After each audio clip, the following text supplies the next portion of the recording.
हाय बच्चों, स्वागत है आपका अपने YouTube channel mathematics with Ritesh पर। बच्चों, आज हम class 11th math NCERT book का प्रश्नावली 10.1 का क्वेश्चन नंबर 1 से 7 तक करने जा रहे हैं। तो क्वेश्चन नंबर 1 में है कि कार्तीय तल में एक चतुर्भुज खींचिए जिसके शीर्ष -4, 5, 0, 7, 5, -5 और -4, 2 है। इसका क्षेत्रफल भी ज्ञात कीजिए।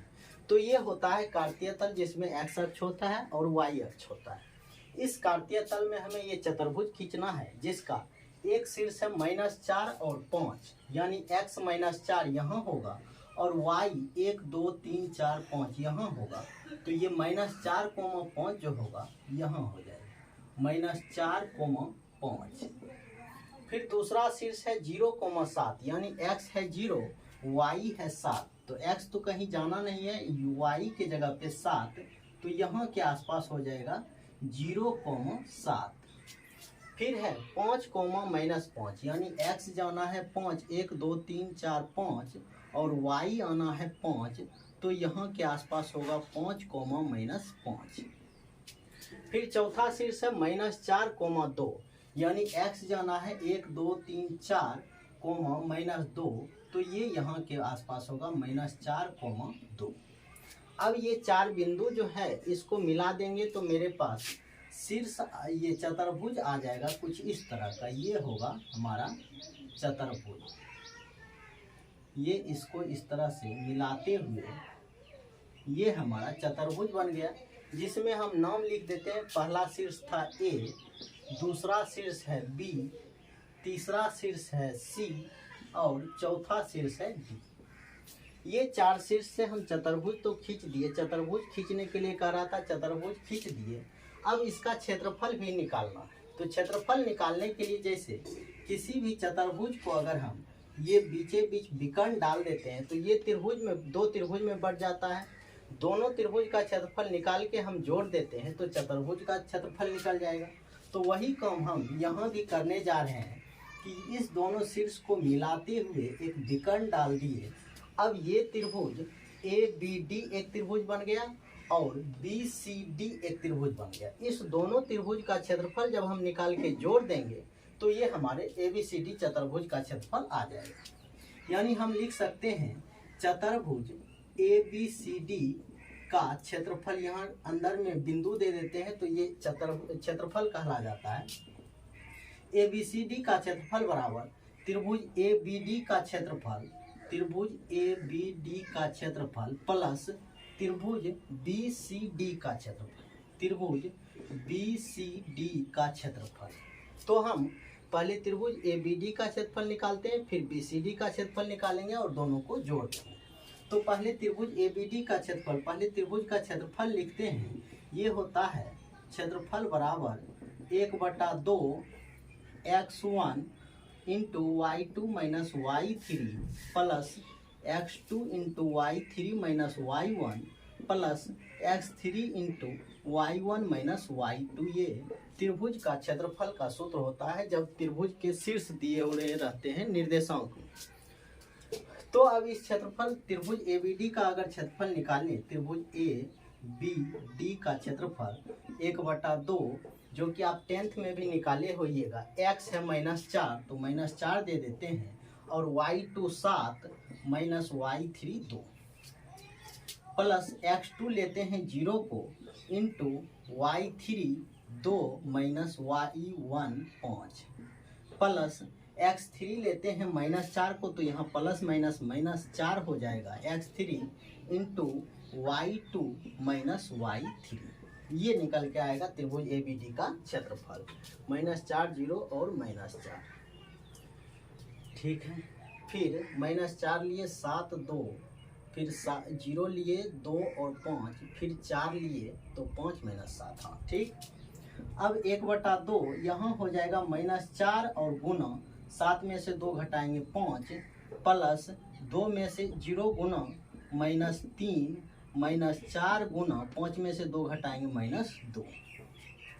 तो ये आएगा 1/2, ये दोनों गुना होके -20 और ये तो 0 हो जाएगा +0 और ये दोनों गुना होके +8। तो ये निकल के आएगा। इसका मोड भी होता है, इसीलिए अगर माइनस में आ जाए तो हम उसको प्लस में लिखते हैं। तो ये हो जाएगा 1/2 गुना -20 + 8 तो -12, जो कि कट के -6 आएगा, लेकिन हम प्लस का 6 लिखेंगे। ये तो त्रिभुज एबीडी का निकला क्षेत्रफल। इसी तरह से त्रिभुज बीसीडी का भी क्षेत्रफल निकालेंगे। तो त्रिभुज बीसीडी का क्षेत्रफल जो आएगा 1/2 इंटू x1, तो x1 रखेंगे 0 into y2 -5 minus y3 -2 plus x2 रखेंगे 5 इंटू y3 है 2 माइनस y1 है 7 प्लस x3 रखेंगे -4, तो प्लस माइनस माइनस लिख देते हैं 4 into y2 x3 into y1 7 minus y2 minus minus plus 5। एक बार चेक कर लेते हैं सही से दे दिए हैं। तो x1 लिए 0 तो -5 -2 ठीक है, +5 लिए तो -2 -7 ठीक है, फिर -4 लिए तो 7 + 5 ठीक है। अब इसको करेंगे तो 1/2 इंटू 0 गुना इतना होगा तो 0 ही हो जाएगा, 5 + 5 गुना 2 में से 7 घटाएंगे -5 और -4 गुना 7 × 5 12। तो ये हमारा आएगा 1/2 इंटू 5 गुना -5 तो -25 और 4 गुना -12 तो -48, ये आ जाएगा -48।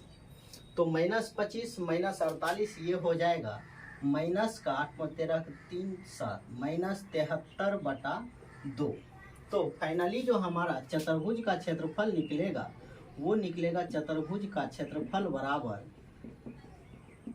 ये निकल के आएगा एक त्रिभुज का क्षेत्रफल 6 और एक त्रिभुज का क्षेत्रफल 73/2, तो 6 + 73/2, इसका जब हम भिन्न का जोड़ करेंगे तो 12 + 73, तो ये हो जाएगा 85/2 इकाई, वर्ग इकाई। ये हमारा चतुर्भुज का क्षेत्रफल निकल गया। तो इस तरह से एक बार फिर से समझ लेते हैं। क्वेश्चन नंबर 1 में कह रहा था कि कार्तीय तल में एक चतुर्भुज खींचना। कार्तीय तल होता है x अक्ष और y अक्ष से जो तल बनता है उसको कार्तीय तल कहते हैं। इसमें हमें एक चतुर्भुज खींचना है जिसका शीर्ष -4 5 0 7 5 -5 और -4 2 है। तो इस तरह से हम खींच दिए चतुर्भुज। अब कह रहा है इस चतुर्भुज का क्षेत्रफल ज्ञात करने की। तो इस चतुर्भुज को हम क्या किए कि 2 त्रिभुज में बांट दिए, बीचे बीच विकर्ण डाल दिए, तो ये 2 त्रिभुज में बट गया। अब इस त्रिभुज का क्षेत्रफल भी और इस त्रिभुज का क्षेत्रफल भी निकाल के जोड़ देंगे तो चतुर्भुज का क्षेत्रफल आ जाएगा। यानी त्रिभुज एबीडी का क्षेत्रफल और त्रिभुज बीसीडी का क्षेत्रफल दोनों निकाल के जोड़ देंगे तो क्षेत्रफल का ये सूत्र होता है। इस सूत्र पे त्रिभुज एबीडी का क्षेत्रफल 6 आया और बीसीडी का क्षेत्रफल 73/2 आया, दोनों को जोड़ दिए तो 50/2 वर्ग इकाई आंसर आ गया। अब चलते हैं इसमें क्वेश्चन नंबर 2 की तरफ, देखते हैं क्वेश्चन नंबर 2 क्या है, उसको किस तरह से करना है। इसी का क्वेश्चन नंबर 2 देख लेते हैं, उसमें क्या कह रहा है। क्वेश्चन नंबर यहाँ से 2, 1 नंबर क्वेश्चन के बाद सारा क्वेश्चन आसान ही मिलेगा। ये थोड़ा सा कैलकुलेटिव था, सोल्व करना था, थोड़ा सा लेंदी, लेकिन 2 नंबर का क्वेश्चन देखते हैं।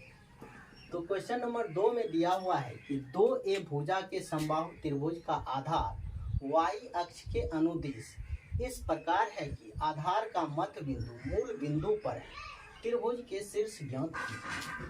यानी एक समबाहु त्रिभुज है जिसका भुजा, समबाहु त्रिभुज का हर एक भुजा बराबर होता है, 2A इकाई का हर एक भुजा है और इसका आधार जो है वो y अक्ष पर है। तो जब अक्ष का बात किया है तो हम x अक्ष और y अक्ष यहाँ पे खींच देते हैं। ये रहा x x dash y y dash. अब कह रहा है कि ये समबाहु त्रिभुज है जो है इसका आधार y अक्ष के अनुदिश है। तो ये y अक्ष जो है यही त्रिभुज का आधार है, समबाहु त्रिभुज जो है उसका आधार यही है। तो इस तरह से अगर इसको आधार मानते हुए त्रिभुज बनाएंगे तो या तो इधर का त्रिभुज इस तरह से बनेगा या फिर इधर का त्रिभुज इस तरह से बनेगा। यानी 2 पॉसिबिलिटी है हमें त्रिभुज बनाने का। फिर आगे देखते हैं, इसी में कह रहा है कि अनुदिश इस प्रकार है कि आधार का मध्य बिंदु मूल बिंदु पर है। इस आधार जो ये है ये मूल बिंदु इसका मध्य बिंदु है। तो कह रहा है त्रिभुज के शीर्ष ज्ञात कीजिए। अब ये जो है पूरा भुजा 2a ये भी है, 2a ये भी है और ये भी 2a है। तो जब ये मूल बिंदु उसका मध्य बिंदु है तो इसको हम क्या करते हैं, यहाँ से यहाँ a लिख देते हैं और फिर यहाँ से यहाँ भी a डाल देते हैं। तो इस तरह से ये भी 2 इकाई का हो जाएगा। अब ये भी 2 इकाई है, ये भी 2 इकाई, ये भी 2 इकाई, लेकिन इससे हमको क्या करना है कि शीर्ष निकालना है, जिसका शीर्ष ये है। इसका कुछ नाम लिख देते हैं A, B, C और इधर भी है तो इसको A डैश लिख देते हैं। अब इसका शीर्ष निकालने के लिए हम इस दोनों शीर्ष को तो आसानी से निकाल सकते हैं, क्योंकि ये y अक्ष पर है तो y अक्ष पर x तो हो जाता है 0, लेकिन y है a इकाई तो ये हो जाएगा कोमा a। y निर्देशांक है a तो 0 कोमा a। फिर यहाँ का बात करें तो यहाँ y अक्ष है तो x तो 0 होगा ही, लेकिन नीचे है ऋणात्मक के तरफ है तो इधर देंगे -a, क्योंकि मूल बिंदु से ये -a इकाई पर बिंदु है तो y हो जाएगा -a। 2 शीर्ष तो निकाल लिए, अब तीसरा शीर्ष कैसे निकालें, तो उसके लिए देखिए कि ये जो बन रहा है ये एक समकोण त्रिभुज बन रहा है। तो ये त्रिभुज जब समकोण बन रहा है जिसमें कर्ण है, ये आधार है, तो ये लंब हमारा निकल जाएगा। तो अगर हम OA निकालने का कोशिश करें तो OA बराबर जो निकलेगा √AC², क्योंकि सूत्र होता है आधार या लंब बराबर √कर्ण² माइनस आधार स्क्वायर। तो AC² - OC²। तो AC है 2a तो 2a का स्क्वायर माइनस OC है a तो a का स्क्वायर। तो ये हो जाएगा 4a² माइनस a²। तो ये हो जाएगा 3a²। a 2 है तो बाहर निकल जाएगा, रूट में 3 बचेगा और a, यानी यहाँ से यहाँ तक का दूरी है √3a। तो अगर हम इसका निर्देशांक अब लिखना चाहें तो आसानी से लिख सकते हैं। x अक्ष पर y तो 0 होता है और x का बात किया जाए तो यहाँ से x का दूरी है √3a, तो √3a लिख देंगे।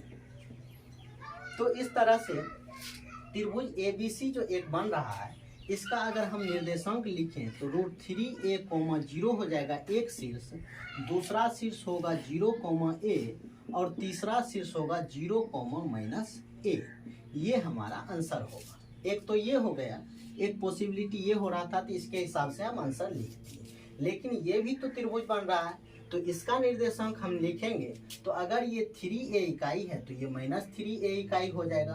उस हिसाब से इस बिंदु का निर्देशांक जो होगा -√3a।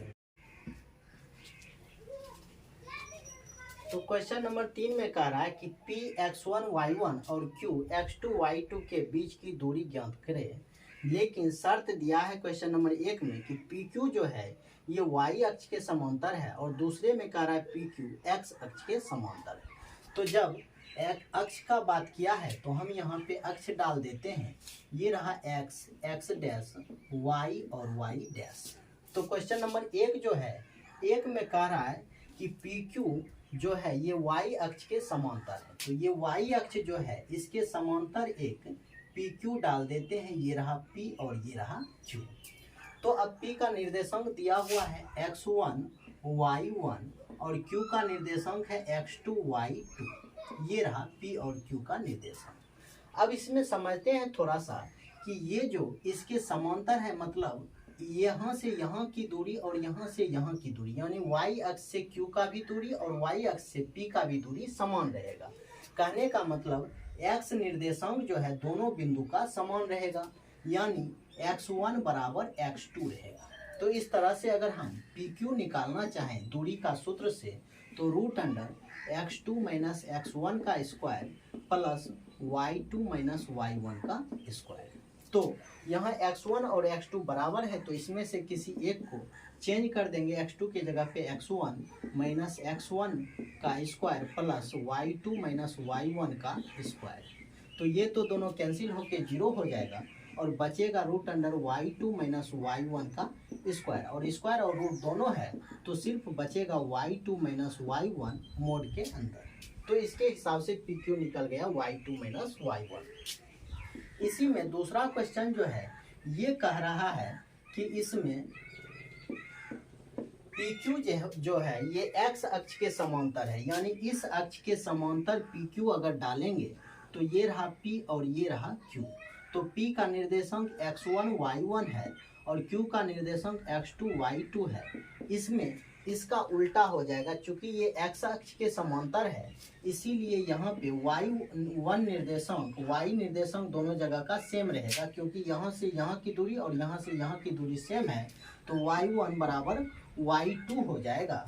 अब यहाँ से PQ अगर निकालेंगे तो root under x2 minus x1 का square plus y2 minus y1 का स्क्वायर। अब क्या करेंगे, y1 और y2 सेम है, दोनों में से किसी एक को चेंज कर देंगे तो हमारे पास आएगा x2 माइनस x1 का स्क्वायर प्लस y2 को चेंज कर देते हैं y1 और माइनस y1 का स्क्वायर, दोनों कैंसिल होके सिर्फ हमारे पास बचेगा x2 माइनस x1 मोड के अंदर, क्योंकि स्क्वायर और रूट भी खत्म हो जाएगा। इस तरह से 3 नंबर क्वेश्चन सोल्व हुआ। अब देखते हैं क्वेश्चन नंबर 4 को। इसी का क्वेश्चन नंबर 4 जो है उसको देख लेते हैं कि उसको किस तरह से करना है। तो क्वेश्चन नंबर 4 जो है इसमें कह रहा है कि x अक्ष पर एक बिंदु ज्ञात कीजिए जो 7,6 और 3,4 बिंदुओं से समान दूरी पर है। दो बिंदु है, एक 7,6 और एक बिंदु है 3,4। इस दोनों बिंदु से x अक्ष पर एक बिंदु है, वो बिंदु मान लिया जाए यहाँ है, x अक्ष पर कोई बिंदु है जहाँ से इसकी दूरी और इसकी दूरी समान है, यानी ये दूरी और ये दूरी समान है और ये बिंदु है x अक्ष पर। x अक्ष पर जब है तो वहाँ y निर्देशांक हमें मालूम है 0 होता है, लेकिन x निर्देशांक मालूम नहीं है इसीलिए x को x ही लिख देते हैं और y निर्देशांक 0 होता है तो 0 लिख देंगे। x अक्ष पर y 0 होता है और y अक्ष पर x निर्देशांक 0 होता है। तो इस तरह से इसको O लिख देते हैं, A लिख देते हैं और B लिख देते हैं। अब क्वेश्चन ही कह रहा है कि इस बिंदु से यहाँ की दूरी और इस बिंदु से यहाँ की दूरी समान है। कहने का मतलब OA की दूरी और OB की दूरी समान है। तो दूरी सूत्र हम जानते हैं, root under x2 minus x1 का square plus y2 minus y1 का स्क्वायर होता है। तो इसी फॉर्मूला से OA और OB निकालेंगे, दोनों को बराबर में लिखें। तो पहले OA निकालते हैं तो x माइनस 7 का स्क्वायर प्लस 0 माइनस 6 का स्क्वायर और इस पे रूट बराबर OB निकालते हैं तो x माइनस 3 का स्क्वायर प्लस 0 माइनस 4 का स्क्वायर और इस पे भी रूट। अब दोनों तरफ रूट है, रूट से रूट कैंसिल हो जाएगा। यहाँ फॉर्मूला लगाएंगे a माइनस बी का होल स्क्वायर तो a square plus b square minus 2ab, तो ये हो जाएगा 14x और यहाँ 6 का स्क्वायर है 36 बराबर यहाँ भी a माइनस बी का होल स्क्वायर का formula a square plus b square minus 2ab 6x हो जाएगा और 4 का स्क्वायर 16 हो जाएगा। अब इसको क्या करते हैं, एक्स स्क्वायर माइनस 14x को आगे लिख देते हैं, इस दोनों को जोड़ेंगे तो ये 85 आएगा बराबर एक्स स्क्वायर माइनस 6x और 16 9 25 हो जाएगा। एक्स स्क्वायर से एक्स स्क्वायर कैंसिल कर देते हैं, इस 6x को इधर लाते हैं तो माइनस 14x पहले से था प्लस 6x बराबर 25 और इस 85 को इधर लाएंगे तो माइनस 85, तो ये घट के आएगा तो माइनस 8x बराबर ये घट के आएगा माइनस 60। तो x ये माइनस से माइनस कैंसिल, तो x का मान आएगा 60/8 जिसको हम 4 से काटेंगे तो आएगा 15/2। तो इस बिंदु का निर्देशांक जो अब हम लिखेंगे ये होगा, x का निर्देशांक जब आ गया है 15/2 और 0, यही हमें निकालने के लिए कह रहा है कि x अक्ष पर एक बिंदु ज्ञात कीजिए। ये बिंदु ज्ञात करने के लिए कह रहा था जो हमें 15/2, 0 आ गया है। अब इसी में देखते हैं अगला क्वेश्चन नंबर 5 को। क्वेश्चन नंबर 5 देखते हैं कि उसको किस तरह से करना है। ये सब क्वेश्चन बस 10th में आप अगर निर्देशांक ज्यामिति अच्छा से पढ़े हैं तो इस सब क्वेश्चन में कहीं कोई प्रॉब्लम होने वाला नहीं। 5 नंबर क्वेश्चन में कह रहा है कि रेखा की ढाल ज्ञात कीजिए जो मूल बिंदु और P तथा Q बिंदुओं को मिलाने वाली रेखाखंड के मध्य बिंदु से जाती है। कहने का मतलब दो बिंदु है P और Q। P का निर्देशांक है 0,-4 और Q का निर्देशांक है 8,0। कह रहा है P तथा Q बिंदुओं को मिलाने वाली रेखाखंड के मध्य बिंदु से जाती है, यानी इस दोनों के मध्य बिंदु से एक रेखा जाती है और ये रेखा मूल बिंदु से भी जाती है। कह रहा है कि रेखा की ढाल ज्ञात कीजिए जो मूल बिंदु और इसको मिलाने वाली रेखाखंड के मध्य बिंदु से जाती है, यानी ये रेखा जो जा रही है मूल बिंदु जिसका निर्देशांक 0,0 होता है और इसके मध्य बिंदु से जा रही है, तो इसका मध्य बिंदु अगर निकालेंगे तो मध्य बिंदु का निर्देशांक होता है x1 + x2 बटा 2 y1 + y2 बटा 2। तो इस तरह से x1 है 0 + 8x2 है बटा 2, y1 है -4 और y2 है 0 बटा 2। तो 8 बटा 2 -4 बटा 2 ये कट के आएगा 4, -2, यानी इस बिंदु का निर्देशांक जो आया है ये 4, -2 आया है। अब जब दो बिंदु आ जाए तो इसका ढाल निकालना आसान हो जाता है, क्योंकि ढाल का सूत्र हम लिख देते हैं। इसको आप अच्छे से नोट कर लीजिएगा, क्योंकि ये सूत्र आपके लिए अभी नया आया है, क्योंकि आप 10th में जो पढ़े हैं उसमें ढाल नहीं निकाल रहे। तो ढाल का सूत्र होता है y2 - y1 बटे x2 - x1। तो यहाँ इसका ढाल निकालना है तो y2 के जगह पर -2 माइनस x1 के जगह पर 0, y1 के जगह पर 0 बटा x2 के जगह पर रखेंगे 4 माइनस x1 के जगह पर 0। तो ये आएगा -2 बटा 4 यानी -1 बटा 2। ये ढाल निकालने के लिए कह रहा था, ढाल निकल गया। क्वेश्चन नंबर 5 का हो गया। अब चलते हैं अगला क्वेश्चन नंबर 6 की तरफ। क्वेश्चन नंबर 6 को देखते हैं कि उसको किस तरह से करना है। तो क्वेश्चन नंबर 6 में कह रहा है कि पाइथागोरस प्रमेय के प्रयोग बिना दिखलाइए कि बिंदु 4,4, 3,5 और -1, एक समकोण त्रिभुज के शीर्ष हैं। हमें 3 बिंदु दिया हुआ है। एक बिंदु दे दिया है जिसको ए लिख लेते हैं 4,4, दूसरा बी दिया है 3,5 और तीसरा जो दिया है सी ये दिया है -1, -1। अब इस तीनों बिंदु को हमें दिखाना है कि ये तीनों बिंदु जो है समकोण त्रिभुज के शीर्ष हैं, लेकिन इसमें कंडीशन लगा दिया है कि आप पाइथागोरस प्रमेय का प्रयोग नहीं करेंगे, यानी कर्ण स्क्वायर बराबर लंब स्क्वायर जोड़ाधार स्क्वायर जो 10th में करके हम बनाते थे वो नहीं करना है। तो जब वो नहीं करना है तो हम क्या करेंगे कि देखिए, आप समकोण त्रिभुज को एक बार अच्छे से समझिए। समकोण त्रिभुज में क्या होता है, एक भुजा पर एक भुजा परपेंडिकुलर रहता है, लंब रहता है। अब अगर इसको हम ढाल से मैच कराएं तो ढाल में क्या होता है कि अगर दो रेखा एक दूसरे पर लंबवत हो तो इस रेखा की ढाल और इस रेखा की ढाल गुना करके -1 आता है। यानी इस रेखा की ढाल अगर m1 लिखें, इस रेखा की ढाल m2 लिखें, तो m1 गुना m2 बराबर -1। ये शर्त होता है जब दो रेखा एक दूसरे के लंबवत हो। तो समकोण त्रिभुज बनाने के लिए तो ये दिखाना होगा कि दो इसमें से दो रेखा कोई एक दूसरे के लंबवत है।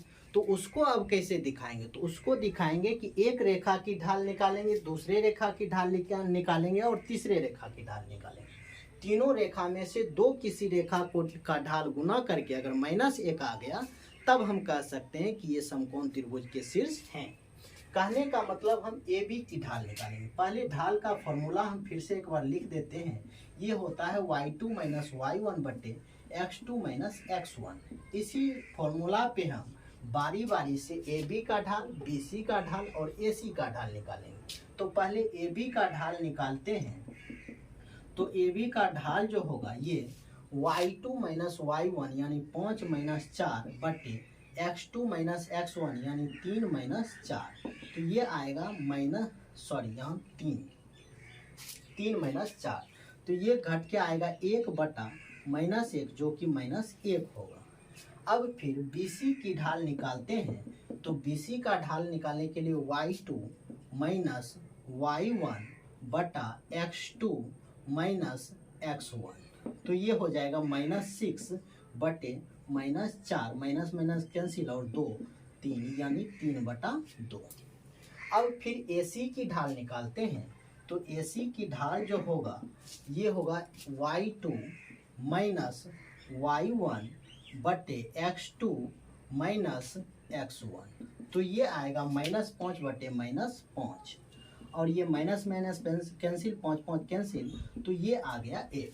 अब हम देख रहे हैं कि इसको गुना करके 1 नहीं आता है, इसको गुना करके -1 नहीं आता है, लेकिन इसको और इसको गुना कर देंगे तो -1 आ जाएगा। यानी AB की ढाल गुना AC की ढाल बराबर -1 आ रहा है। दोनों गुना करेंगे तो -1 आएगा। AB की ढाल और AC की ढाल गुना करके -1 आया, तो हम कह सकते हैं कि AB और AC ये दोनों एक दूसरे पर परपेंडिकुलर है। तो परपेंडिकुलर लिखने के लिए मतलब यहाँ पे आओ 90 डिग्री का कौन सा कोण हो, तो दोनों में देख लीजिए A कॉमन है, तो लिख सकते हैं इसीलिए कोण A बराबर 90 डिग्री का है। ये हमें प्रूव हो गया। अब चलते हैं अगला क्वेश्चन नंबर 7 पर। क्वेश्चन नंबर 7 को देखते हैं।